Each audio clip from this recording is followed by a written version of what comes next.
इस बात पर निर्भर नहीं करती कि आप कहाँ से शुरू करते हैं, बल्कि इस बात पर निर्भर करती है कि सफलता के लिए आपकी प्रतिबद्धता कितनी मजबूत है।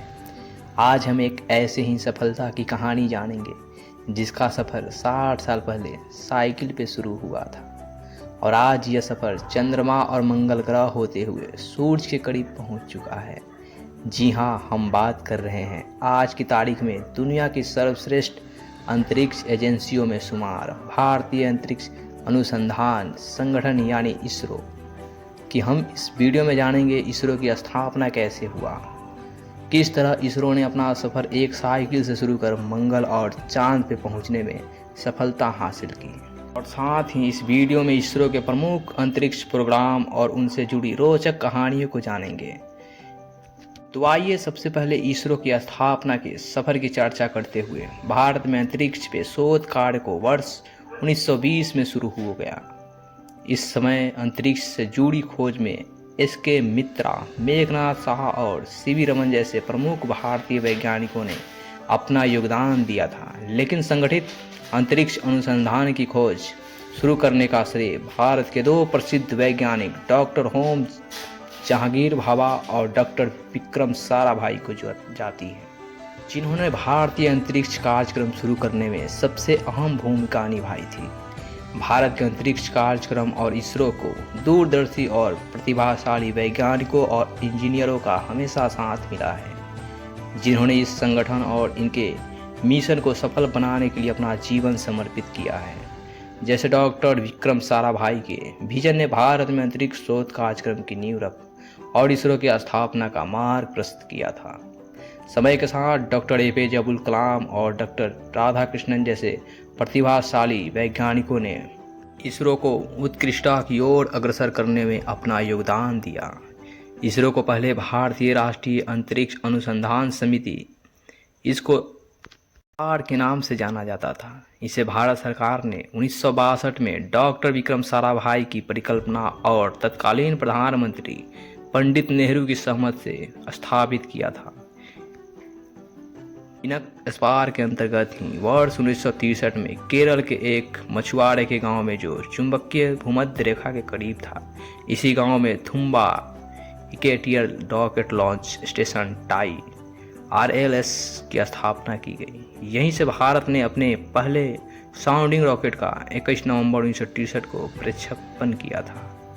इस रॉकेट को रॉकेट लॉन्च स्टेशन का तक साइकिल से ले गया था। यहीं से सीमित संसाधन के साथ भारत की अंतरिक्ष यात्रा की शुरुआत होते हैं। इस समय अंतरिक्ष कार्यक्रम से जुड़े वैज्ञानिकों के पास अपना कोई कार्यालय तक नहीं था, इसलिए भारतीय अंतरिक्ष कार्यक्रम के वैज्ञानिक केरल के तिरुअनंतपुरम स्थित एक चर्च में अंतरिक्ष कार्यक्रम पर चर्चा करते थे। शुरुआत में यही चर्च भारतीय अंतरिक्ष वैज्ञानिकों का कार्यालय हुआ करता था। इस चर्च का नाम सेंट मैरी मैगडलेन था। इसे आज अंतरिक्ष संग्रहालय बना दिया गया है। बाद में अंतरिक्ष प्रौद्योगिकी की दोहन करने के लिए इनको पार की भूमिका को विस्तार किया गया और इसके स्थान में 15 अगस्त 1969 को इसरो यानी भारतीय अंतरिक्ष अनुसंधान संगठन का गठन किया गया। अब हम इसरो के प्रमुख प्रोग्रामों से जुड़ी रोचक कहानियों को जानने का प्रयास करते हैं। इसरो की कहानी 1960 के दशक में साधारण शुरुआत से लेकर 21वीं सदी से उत्कृष्ट उपलब्धियों तक की है।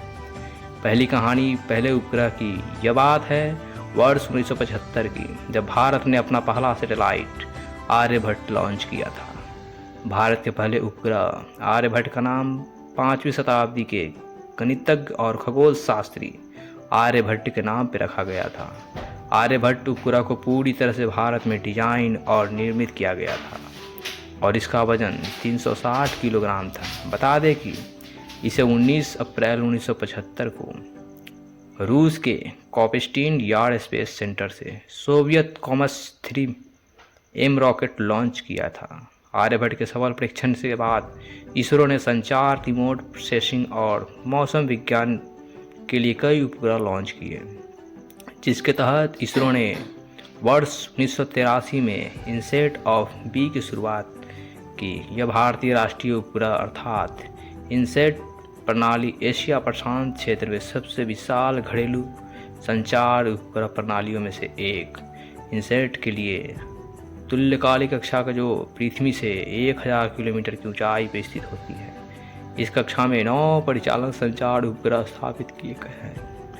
इसने भारत के संचार क्षेत्र में एक बड़ी क्रांति की शुरुआत की और आज भी यह क्रांति जारी है। आपकी जानकारी के लिए बता दें कि इनसेट प्रणाली दूर संचार, टेलीविजन प्रसारण उपग्रह, समाचार संग्रह, सामाजिक अनुप्रयोग, मौसम की भविष्यवाणी, आपदा चेतावनी और खोज एवं बचाव कार्यों के लिए सेवाएं प्रदान करती है। इसके बाद इसरो ने 1990 के दशक में पोलर सैटेलाइट लॉन्च की। PSLV की सफलता के साथ अंतर्राष्ट्रीय पहचान हासिल की। PSLV भारत की तीसरी पीढ़ी का लॉन्च व्हीकल है। यह लिक्विड स्टेट में दिल्लेस पहला भारतीय लॉन्च व्हीकल है। अक्टूबर 1994 में अपने पहले सफल परीक्षण के बाद PSLV भारत के एक विश्वसनीय और बहुमुखी लॉन्च व्हीकल के रूप में उभरा। इस वाहन ने कई भारतीय और विदेशी ग्राहक उपग्रहों को लॉन्च किया। इसके अलावा इसने 2 अंतरिक्ष यान, चंद्रयान-1 2008 में और मंगलयान 2013 में सफलतापूर्वक लॉन्च की। इन सभी विशेषताओं के कारण ही PSLV की इसरो का वर्क हॉर्स कहा जाता है। इसरो ने 2008 में चंद्रयान-1 मिशन से चंद्रमा की सतह पर पानी की खोज की, जिसने वैश्विक स्तर पर सुर्खियां बटोरी और इसकी सफलता ने इसरो को दुनिया की सबसे ताकतवर और सफल स्पेस एजेंसियों में शुमार कर दिया। इसके बाद वर्ष 2013 में इसरो ने अपने सबसे चर्चित मिशन मंगलयान ऑर्बिटर मिशन को लॉन्च किया। इसे मंगलयान के नाम से जाना जाता है। इस मिशन की सफलता से इसरो ने दुनिया का ध्यान अपनी ओर आकर्षित किया। यह मिशन कई मार्चों पर एक उल्लेखनीय उपलब्धि थी। इसने इसरो को मंगल ग्रह पर पहुंचने वाली दुनिया की चौथी अंतरिक्ष एजेंसी बना दिया और अपने पहले प्रयास में ऐसा करने वाला इसरो पहली एजेंसी बनी।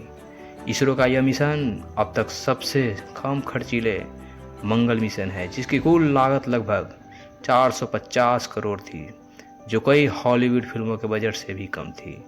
आपके